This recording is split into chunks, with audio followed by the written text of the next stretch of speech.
नमस्कार मित्रांनो, मी सध्या शेतामध्ये आहे. ही आपली सीताफळाची बाग. एका महत्त्वाच्या टॉपिकवरती मला चर्चा करायची आहे. महाराष्ट्र शासनाच्या वतीनं शेतकऱ्यांना मदत व्हावी यासाठी अनेक प्रकारच्या योजना वगैरे राबवल्या जातात महाराष्ट्रामध्ये. मला असं वाटतं की ह्या सगळ्या बारीक सारीक योजनांचा लाभ शेतकऱ्यांना बहुतांश होत नाही. एक महत्त्वपूर्ण असा निर्णय महाराष्ट्र सरकारनं घेणं अतिशय गरजेचं आहे, आणि तो हा की शेतकऱ्यांना सहजासहजी कर्ज उपलब्ध व्हायला पाहिजे. आत्ता सध्याला जी काही पीक कर्ज वगैरे देण्याची सुविधा आहे त्यामध्ये एकरी 18,000 रुपये, 27,000 रुपये ह्या रेंजमध्ये, मला वाटतं बहुतेक 18 ते 20,000 रुपये या रेंजमध्ये ते कर्ज मिळतं. तर एवढा काहीच होत नाही. म्हणजे शेतकऱ्यांना शेतीमध्ये खत बी यासाठी कर्ज लागत नाही. कर्ज केव्हा लागतं? जेव्हा त्यांचा एखादा मुलगा मुलगी उच्च शिक्षण ते घेतात, त्यांना फीस वगैरे मोठ्या प्रमाणात भरायची, यांच्याकडे अडचण असेल तर अशा परिस्थितीमध्ये त्यांना कर्ज लागतं. किंवा मग असंच काही लहान सहान खर्च वाढत जाऊन आकडा मोठा झाला असेल तर त्यावेळेला कर्ज लागतं. मुलींचं लग्न वगैरे असेल, वन टाईम खर्च आहे, त्यावेळेला कर्ज लागतं. ह्या अनेक प्रकारच्या बारीक सारीक खर्चामधून ते आकडे मोठे होतात आणि त्यावेळेला कर्ज लागतं. आणि ते कर्ज 18 आणि 20,000 रुपये घेऊन भागत नाही. त्यापेक्षा प्रशासनानं थोडंसं सहानुभूतीपूर्वक आणि काटेकोरपणे ह्या गोष्टीकडे पाहणं अतिशय गरजेचं आहे. की शेतकऱ्यांच्या ज्या जमिनी आहेत, मला वाटतं आज मार्केट जर जमिनीचं पाहिलं तर जिथं हायवे वगैरे नाहीत अशा भागात सुद्धा 20 लाखाच्या लगबगीत एकरी जमीन जाते. हा त्याचा रेट आहे जमिनीचा. म्हणजे 1 एकर जमीन जर शेतकऱ्यांनी विकायची म्हणली तर 20 लाख रुपये येतात. आणि ती जमीन जर मॉडगेज ठेवली तर त्या मॉडगेजच्या बदल्यामध्ये जे कर्ज मिळतं ते अतिशय नगण्य आहे. म्हणजे 20 लाख रुपये जमिनीचं मॉडगेज तुम्हाला करून दिल्याच्यानंतर तुम्ही एकही 70-80,000 रुपये या रेंजमध्ये तुम्ही कर्ज देता.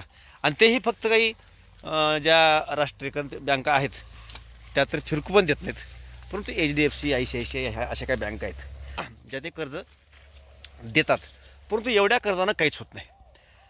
त्याच्यामुळं महाराष्ट्र सरकारनं SBI बँक असेल, महाराष्ट्र ग्रामीण बँक असेल, बँक ऑफ महाराष्ट्र असेल, ह्या ज्या काही शासनाच्या बँका आहेत त्या बँकामधून मॉडगेज म्हणजे अशा पद्धतीचा आदेशच काढावा जिल्हाधिकाऱ्यांच्या माध्यमातून की ज्या बँका शेतकऱ्यांना कर्ज देणार नाहीत त्या बँकावरती कारवाई होईल.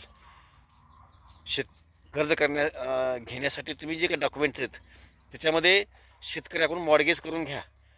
आणि अवधीमध्ये शेतकरी जर पूर्णपणे दिवाळखोरीत निघत असेल किंवा त्याचं MP मध्ये अकाउंट जात असेल, अशा परिस्थितीमध्ये तुम्ही जमिनीची विक्री करून तुमची रक्कम वसूल करून घेऊ शकता.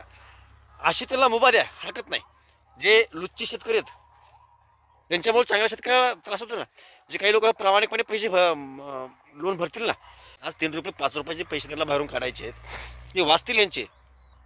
त्यामुळं मॉडगेज करून एकरी 5 लाखापर्यंतचं कर्ज जर देऊ शकलं सरकार किंवा प्रशासनाच्या माध्यमातून बँक देऊ शकली, 5 लाखाचं कर्ज द्या तुम्ही. कुण्याही दिवशी जमीन विकायला काढत 20 चौपट तुम्ही जेवढं कर्ज देताय त्या चौपट त्याची किंमत आहे.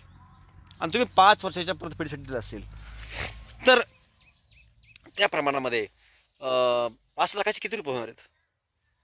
त्यामुळं ही अतिशय महत्त्वाचा असा मुद्दा आहे असं मला वाटतं की अशा पद्धतीने जर एकरी 5 लाख रुपये पीक कर्जाच्या व्याजदराच्या हिशोबाने जर भेटले तर शेतकऱ्यांच्या फार मोठ्या अडचणी भेटणार आहेत.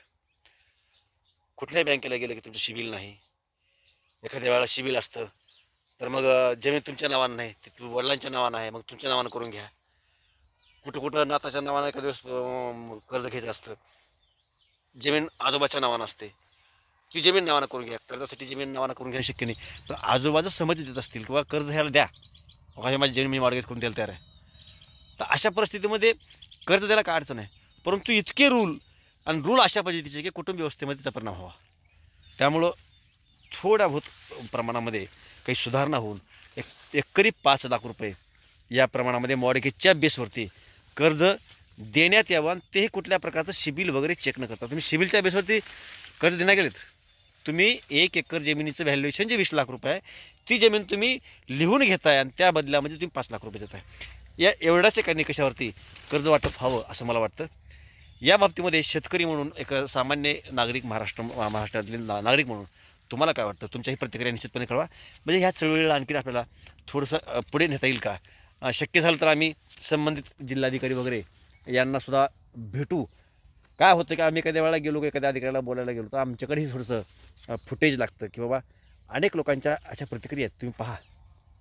आणि त्या पद्धतीने निवेदन वगैरे आपल्याला देता येईल. आपलं फाउंडेशन आहे छत्रपती शिवाजीराजे फाउंडेशन. त्या फाउंडेशनच्या माध्यमातून आपण अनेक सामाजिक कामं करण्याचा प्रयत्न करतो. तर हाही मुद्दा आपल्याला प्रशासनापर्यंत, तहसीलदार असेल, जिल्हाधिकारी असतील, यांच्यापर्यंत पोहोचवता येईल. आपल्या प्रतिक्रिया निश्चितपणे कमेंटला कळवा. आपल्याला वाटतं का की हे योग्य आहे, किंवा मग आपल्याकडे काही नवीन फॉर्म्युला असेल तर तोही कळवा. जय महाराष्ट्र.